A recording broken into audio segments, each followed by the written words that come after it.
बिस्मिल्लाहिर्रहमानिर्रहीम। Fourth year आज हम देखेंगे testing of hypothesis for difference mean for unequal variance. ठीक है, आप जो इससे पहले देख रहे थे testing of hypothesis for difference mean for equal variance देख रहे थे। इक्वल वेरिएंस में वो हम एसपी वाला फार्मूला लगाते थे। ठीक है, आज हम देखेंगे testing of hypothesis for difference mean when sigma 1 is not equal to sigma 2, मतलब फॉर अनइक्वल वेरिएंसेस के लिए, और स्मॉल सैंपल होगा इसमें।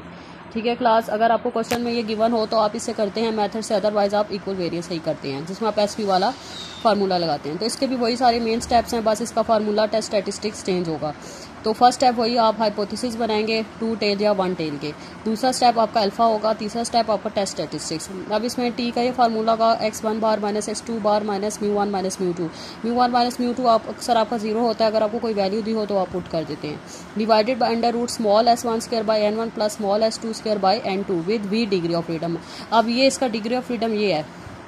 ठीक है, आप इसका पहले डिग्री ऑफ फ्रीडम फाइंड करेंगे, फिर उसके बाद आप इसकी क्रिटिकल वैल्यू निकालेंगे। ठीक है, ये इसका सारा डिग्री ऑफ फ्रीडम है।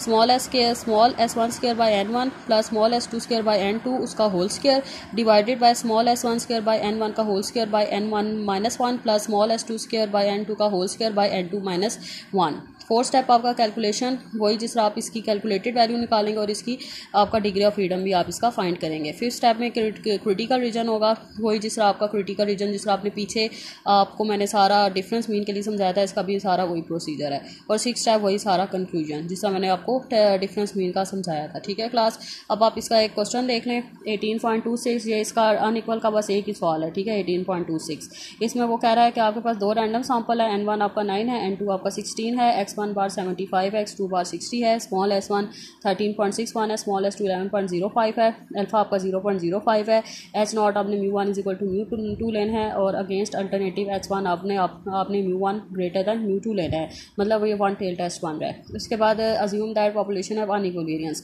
जो आपका पॉपुलेशन है उसके जो वेरिएंसेस हैं वो अनइक्वल हैं। ठीक है, तो इसका मतलब आपने इसको अनइक्वल के लिए सॉल्व करना है। उसके अलावा ये testing of hypothesis for difference mean का क्वेश्चन है। ठीक है क्लास, अब इसमें सबसे पहले आपको हाइपोथेसिस गिवन थे h not μ1 is equal to μ2 और h1 μ1 greater than μ2, 1 tail test बन रहा है आपका। दूसरा स्टेप आपका alpha 0.05। Third step test statistics, आप ये टी का फार्मूला लिखें, साथ उसका डिग्री ऑफ फ्रीडम भी लिखें। ठीक है, जिस अभी मैंने आपको पीछे डिग्री ऑफ फ्रीडम का फार्मूला लिखा था वो इधर मेंशन करें। ठीक है, फोर्थ स्टेप आपकी कैलकुलेशन है, n1 आपका 9 है, n2 16 है, x1 बार 75 है, x2 बार 60 है, स्मॉल s1 13.61 है और स्मॉल s2 11.05 है।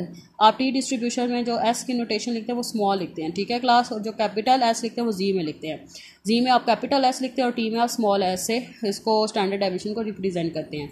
अब आप टी का जो फार्मूला है इसमें सारा डाटा पुट करें, μ1 माइनस μ2 आपका 0 है। ठीक है क्लास, आप इसको सॉल्व करें तो आपका टी आ जाएगा 2.82। अब आप इसका डिग्री ऑफ फ्रीडम भी फाइंड करें, तो आप इस फार्मूले में सारी वैल्यूज पुट करें तो आपका डिग्री ऑफ फ्रीडम 14 आएगा। आपका इसका आंसर पॉइंट्स में आएगा तो उसको आपने राउंड ऑफ करके लिखना है, क्योंकि डिग्री ऑफ फ्रीडम को हमेशा ओवरऑल में लिखना है, पॉइंट्स में नहीं आप लिख सकते। ठीक है, होल में आपने लिखना है। ठीक है क्लास, डिग्री ऑफ फ्रीडम को आप होल में लिखते हैं, पॉइंट्स में नहीं लिखते। अगर पॉइंट्स में आंसर आता है तो इसको आप राउंड ऑफ करके होल में कन्वर्ट करें। फिर स्टेप आपका क्रिटिकल रीजन है, तो आपका S1 में ग्रेटर का साइन था, इसीलिए आप प्लस टी अल्फा वी लिखेंगे। ठीक है, अगर S1 लेस होता तो फिर क्या लिखते आप माइनस टी अल्फा वी। अगर आपका 2 टेल होता तो plus minus T alpha by 2 V होता। ठीक है क्लास, लेकिन अभी आपका S1 ग्रेटर है तो plus T alpha V. Alpha आपका 0.05 है, वी आपका 14 आया। अब इसको टी टेबल में आप देखें तो आपकी वैल्यू आएगी 1.76। अब इसको ग्राफिकली आप इसको ड्रॉ करें तो 1.6 इस पॉइंट पे आता है। तो अब आप देखें ये आपका रिजेक्शन रीजन है और पीछे आपका एक्सेप्टेंस रीजन है। अब देखें आपकी कैलकुलेटेड वैल्यू रिजेक्शन रीजन में लाई करिए या एक्सेप्टेंस रीजन में लाई करिए। आपकी कैलकुलेटेड वैल्यू रिजेक्शन रीजन में लाई करिए, इसीलिए आपका एच नॉट क्या होगा, रिजेक्ट होगा। अब आपने इसकी पूरी स्टेटमेंट लिखनी है, मैंने जस्ट एच नॉट रिजेक्ट लिखा है, लेकिन आपने फुल स्टेटमेंट लिखनी है। ठीक है क्लास, अब आपको ये क्लियर हो गया होगा। तो अब आपने क्वेश्चन नंबर 4 to 26 तक आपने ये जितने भी क्वेश्चन है 26 आप मुझे कंप्लीट करें और आपने मुझे चेक करवाएं। ठीक है।